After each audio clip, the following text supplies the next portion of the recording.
அனைவருக்கும் வணக்கம். நான் உங்கள் சாந்தி பேசுறேங்க. இன்றைய பதிவுல நாம என்ன பார்க்க போறோம் அப்படின்னா, இன்று வளர்பிறை அஷ்டமி. அதிசக்தி வாய்ந்த இந்த பைரவ மந்திரத்தை சொல்லுங்கள், வாழ்க்கையில் உள்ள அனைத்து கஷ்டங்களும் தீரும்னு சொல்லியிருக்கேன். அப்படி இந்த மந்திரம் என்ன, எப்படி சொல்ல வேண்டும் அப்படிங்கிறத பத்தி இந்த பதிவுல நாம தெளிவாக பார்க்கலாம். இப்போ நம்மளுக்கு வியாழக்கிழமை அன்று இந்த வளர்பிறை அஷ்டமி வருகிறது. இது வெள்ளிக்கிழமையும் நம்மளுக்கு தொடர்கிறது. இந்த குபேர அஷ்டமியில நாம பைரவரை வழிபாடு செஞ்சோம் அப்படின்னா செல்வ செழிப்பு அப்படிங்கிறது ஏற்படும். பொதுவாக தேய்பிறை அஷ்டமியில சிறப்பான வழிபாடுகள் செய்வாங்க. வளர்பிறை அஷ்டமியில பெரிதா வழிபாடெல்லாம் செய்ய மாட்டாங்க. ஆனா கண்டிப்பா நம்மளுடைய குடும்பம் முன்னேற வேண்டும், நம்மளுடைய குடும்பத்தில் நம்மளுடைய வாழ்க்கையில சுப காரியங்கள் நன்றாக நடக்க வேண்டும் அப்படின்னா கண்டிப்பா நீங்க வளர்பிறை அஷ்டமியிலையும் வழிபாடுகள் செய்யணும். ஒவ்வொரு வளர்பிறை அஷ்டமியில நீங்க வழிபாடு செய்யும் போது வறுமைகள் நீங்கி செல்வ செழிப்பு ஏற்படும், எதிர்மறை எண்ணங்கள் நீங்கும். அதே மாதிரி பார்த்தீங்கன்னா உங்க வீட்டில் எப்பவுமே நேர்மறை ஆற்றல்கள் நிறைந்து இருக்கும், ஒரு தெய்வீக சக்திகள் இருக்கும், எதிரி பயத்தை போக்கக்கூடியது. முதல்ல நம்ம பைரவரை வழிபாடு செஞ்சோம் அப்படின்னா கண்டிப்பா நம்மளுக்கு என்ன நடக்கும்னா எதிரி தொல்லைகள் நீங்கும், யம பயத்தை நீக்கும், நம்மளுக்கு பயமே இல்லாம ஒரு தைரியத்தை வர வைக்கும். நம்ம குடும்பத்திற்கு ஒரு காவல் தெய்வமாக விளங்கக்கூடியவர் பைரவர். அப்பொழுது நாம வளர்பிறை அஷ்டமியில பைரவரை வழிபாடு செய்யலாம். பெரும்பாலும் பைரவரினுடைய படத்தை வீட்டில் நம்ம வச்சிருக்க மாட்டோம். உங்க வீட்டிற்கு அருகில் இருக்கக்கூடிய சிவ ஆலயங்கள்ல கண்டிப்பா பைரவர் சன்னதி இருக்கும், அங்க சென்று நீங்க வழிபாடுகள் செய்யலாம். நிறைய பேர் சொர்ண ஆகர்ஷண பைரவர் படத்தை வாங்கிட்டு வீட்டில் வச்சு வழிபாடு செய்யறீங்க. கண்டிப்பா உங்க வீட்டில் இருந்துச்சு அப்படின்னாலும் இன்று மாலை நீங்க அதற்கு வழிபாடுகள் செய்யலாம். பொதுவாக பார்த்தீங்கன்னா இந்த பைரவரை வழிபாடு செய்வதற்கு ராகு கால நேரம் அப்படிங்கிறது ரொம்ப ரொம்ப விசேஷம்.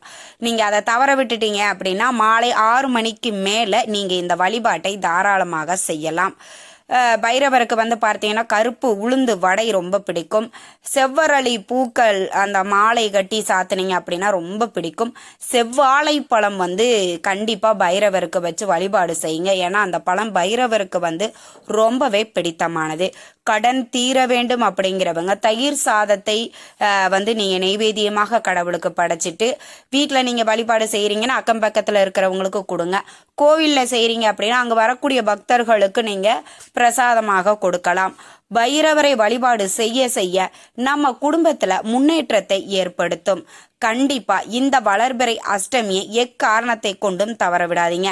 இப்போ நான் சொல்லக்கூடிய இந்த மந்திரத்தை நீங்க வீட்டுல இருந்தும் சொல்லலாம், கோவில்ல உட்கார்ந்தும் நீங்க சொல்லலாம். மிகவுமே சக்தி வாய்ந்த இந்த மந்திரம் உங்க வாழ்க்கையில இருக்கக்கூடிய அனைத்து விதமான கஷ்டங்களையும் நீக்கி உங்க வாழ்க்கையில மிகப்பெரிய ஒரு செல்வ செழிப்பையும் ஒரு சந்தோஷமான ஒரு மகிழ்ச்சிகரமான ஒரு வாழ்க்கையை உங்களுக்கு ஏற்படுத்தும். நம்பிக்கையோட செய்யும் பொழுதுதான் அதனுடைய முழு பலனும் உங்களுக்கு கிடைக்கும். கண்டிப்பா பைரவரை மனதார பிரார்த்தனை பண்ணிட்டு இந்த மந்திரத்தை நீங்க சொல்லணும். இதை 108 முறை நீங்க சொல்லணும். அம்மா நாங்க ஒர்க் பண்ணிட்டு இருப்போம், நைட்டு ரொம்ப லேட்டா தான் நாங்க வீட்டுக்கு வருவோம் அப்படின்னா ஒரு 10 நிமிடம் உங்களுக்கு பிரேக் கிடைச்சது அப்படின்னா அந்த 10 நிமிடத்துல இந்த மந்திரத்தை தாராளமாக ஒரு ஓரமாக உட்கார்ந்து கொண்டு ரொம்பவுமே அமைதியாக மனநிலையை கொண்ட நிலையில நீங்க இந்த மந்திரத்தை தாராளமாக சொல்லலாம். வீட்டில் இருக்கிறீங்க அப்படின்னா சொர்ண ஆகர்ஷண பைரவருக்கு முதல்ல நீங்க நல்ல பூக்களால் அலங்காரம் பண்ணிக்கோங்க.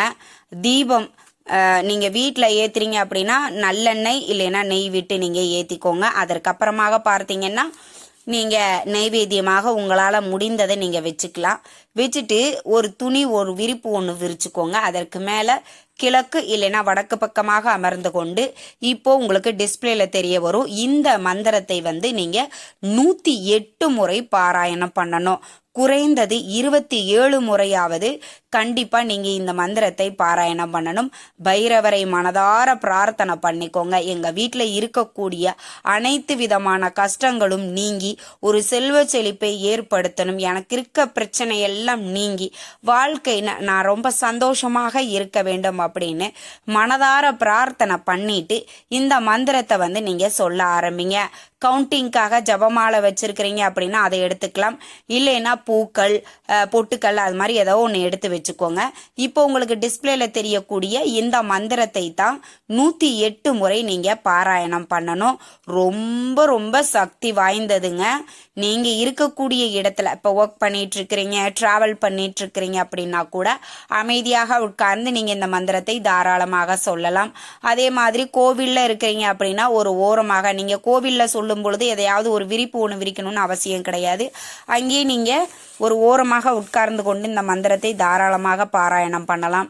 வீட்டில் சொல்றீங்க அப்படின்னா நான் சொன்ன மாதிரி தரையில ஒரு விரிப்பு விரிச்சுக்கிட்டு அதற்கு மேல உட்கார்ந்து கொண்டு இந்த மந்திரத்தை சொல்லுங்கள். நிச்சயம் உங்க வாழ்க்கையில அது எப்பேற்பட்ட பிரச்சனையாக இருந்தாலும், எப்பேற்பட்ட ஒரு தீர்க்க முடியாத ஒரு பிரச்சனையாக இருந்தாலும் நொடி பொழுதுல பைரவர் கண்டிப்பா தீர்த்து வைப்பார். இந்த மந்திரத்தை எப்படி சொல்லணும் அப்படிங்கிறத நான் உங்களுக்காக ஒரு முறை சொல்லி காட்டுறேன். ஓம் கிராம் க்ரீம் க்ரூம் கிரைம் க்ரௌம் ஷம் சத்ரபாலாய நம அப்படிங்கிற இந்த மந்திரத்தை தொடர்ந்து நீங்க 108 முறை சொல்லணும். இதை ஸ்கிரீன்ஷாட் எடுத்து வச்சுக்கோங்க.